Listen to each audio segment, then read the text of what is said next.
There are lots of dishes I cook now that bring back wonderful childhood memories, and there's nothing better than home cooking, especially a meal made by your mum.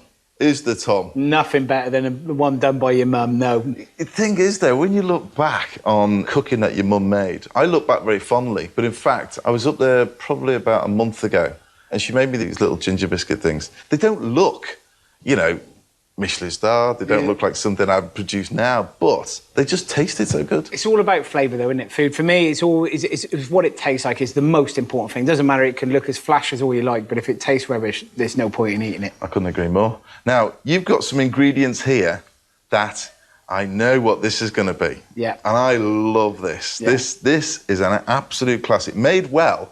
And I think with lots of, you need that sauce, that extra, you know, the proper custard in there as well. A little bit of extra custard. It's bread and butter pudding. It's one of the dishes that my mum used to make on a Sunday. She used to call it bread pudding, not bread and butter pudding. That's the difference, I think. Well, listen, mate, my kitchen is your kitchen. All right. Welcome. Thank you very much. Anything you want to know where it is, just let me know and I'll sort it out. OK, first thing, sliced white bread. Now, you could use flashy bread. No, you don't. Exactly. My sentiments exactly. You don't want that. You want sliced white bread, sandwichy stuff. Yeah, and proper butter. And proper butter, and don't be shy. Because what you don't want is that dryness, do you? You want that moisture, you want that spoon to sort of drop in and go, oh, yes. Exactly. This bread's a little fresher, but by the end of the week, when it's dried out a little bit, the way that we do it is spread it with butter, make the custard, and we just leave it to soak for about 20 minutes before we actually cook it, so the bread starts to absorb all that lovely custard. Yeah. And then when you cook it, it stays really like rich and unctuous. So it's like a proper dessert rather than two separate things, custard and dry bread. It's one thing. This is what I think people really want.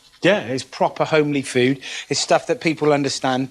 But it's getting the simple things right. Like fresh nutmeg for me, freshly grated on, and a lot of Never had that, though. Really? Would have been a powder for me in a jar that's probably sitting in the back of my mum's cupboard for about 6 years. That's it, exactly. My mum's would have been the same, and it would have vanilla pod, using a proper vanilla pod today, but it would have been vanilla extract when I was a kid. Oh, definitely. And a little bit of powdered nutmeg, you're right. So you got your mum's recipe and given a 21st century kick. Yeah, and that's it, pretty much, yeah. My mum would be very pleased with it. Tom cuts his buttered bread into triangles and starts on the all-important custard. So I've got a pint of double cream. So it's a vanilla pod just been scraped and the seeds go in. So I've got 8 free-range lovely yellow yolks and some caster sugar. That's really yolky, that one, isn't it? It's really yolky, yes. This is the thing that will kind of thicken. Do you go back home and your mum still does any cooking for you? She does a little bit, yeah. She still likes doing that Sunday lunch thing. So she's still back in Gloucester where she lives and my brother's still there. And every now and then I'm able to get back on a Sunday lunch. Now you're in this position, you know, this lofted position as a chef that you are now. Does she ever come round to your place to eat and say, son, what are you doing? Does she ever criticise or does she ever, it's all praise? No, it makes her more nervous and I have to tell her off because you grow up with your mum's cooking and absolutely love it. And then knowing that your mum can cook, like, she's not a Michelin-starred chef, but she can cook like most good mums. She every now and then rings me up and asks me the most ridiculous question, like, when do I put the sprouts on for a Sunday? And I'm like, you've been doing it 50 years, mum. You know, so do you know what it is? Makes her nervous. They just want to hear from you, though. They just want to phone up their boy and say, listen, I had my mum phone up about the same thing, about a pastry. She wants a rich short crust. I said, well, drop an egg in it. Oh, do you think? Yeah, drop an egg in it. OK. And it's only because their mates were there, probably, and she got off the phone and she goes, Paul said drop an egg in it. That is probably true, actually. Maybe my mum had some friends around just checking when to put the sprouts on. Is there anything that you've taken from your mum which you've taken to the pub to cook and it's been a massive hit? Actually, it's not dishes as such, it's an attitude. And that, my mum's love of food and that understanding. We grew up where my mum didn't have very much money. It was a single parent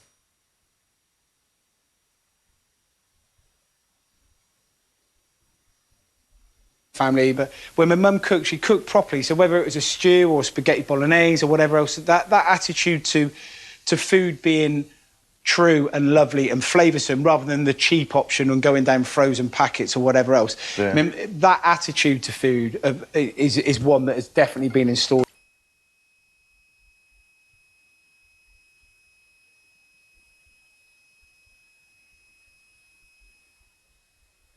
in me. That understanding of trying to make sure that food is loved and cared for and is fun as well. Yeah, exactly.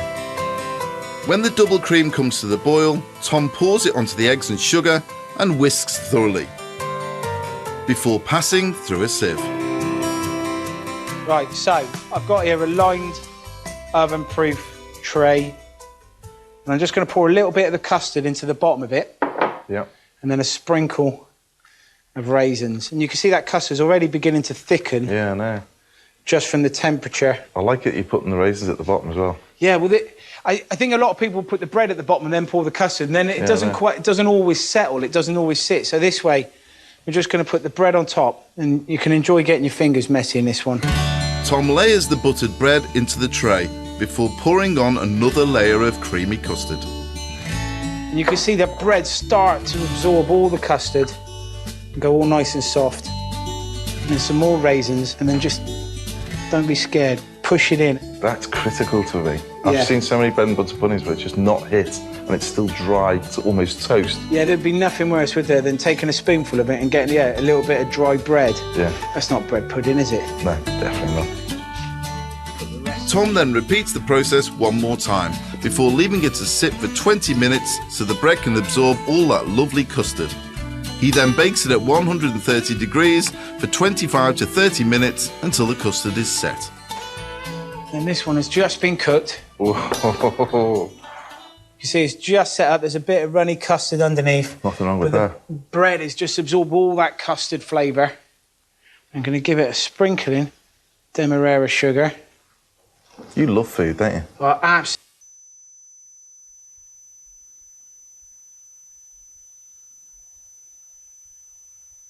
absolutely love it. I think it's the best thing ever. And do you know what? It's not always the posh ingredients. You know, I like the cheaper stuff. As long as it tastes great, it doesn't matter how much it costs. Do you know what I mean? I mean, there's room for expensive ingredients, and don't get me wrong, I love them. Yeah. But you get a beautiful beef fillet. That animal that comes from also has an amazing oxtail and a fantastic shin. So even though it's a little bit cheaper, it's still going to be fantastic. And food, I absolutely love it. Tom adds a brulee twist by giving his pudding the blowtorch treatment. Did your mum have one of them? No, she didn't. No, she didn't have a blowtorch. We had a lighter? Yeah, she had a lighter and a really dodgy grill. I remember my mum's dodgy grill. Has she still got the same oven, my mum? Yeah. Must get her. I'll get you a new oven, mum. It's awful. Don't worry if you haven't got a blowtorch. Stick your pudding under the grill for the same effect. A Michelin-starred chef caramelising his sugar on a bread and butter pudding. What more do you want? It's great, isn't it? And with a big smile on my face because you're looking at it going, I mean, how lush does that look? I know, You just go... You're leaning against an open door here, Tom. Yeah. For me, that you can't beat that. You're a legend, mate. Absolute legend. Can't wait to tuck into that. Tom's mum's bread and butter pudding is an absolute classic, and the addition of fresh nutmeg and caramelised sugar makes this a truly sweet treat. Later, more from Tom, and he's got a surprise for me up his sleeve. And then this is some recipes from your mum. From my mum? A challenge to bake my mum's classics. Now, I'm going to create my mum's tea time treats. They are ginger biscuits and jam tarts, and see what you think. Love them.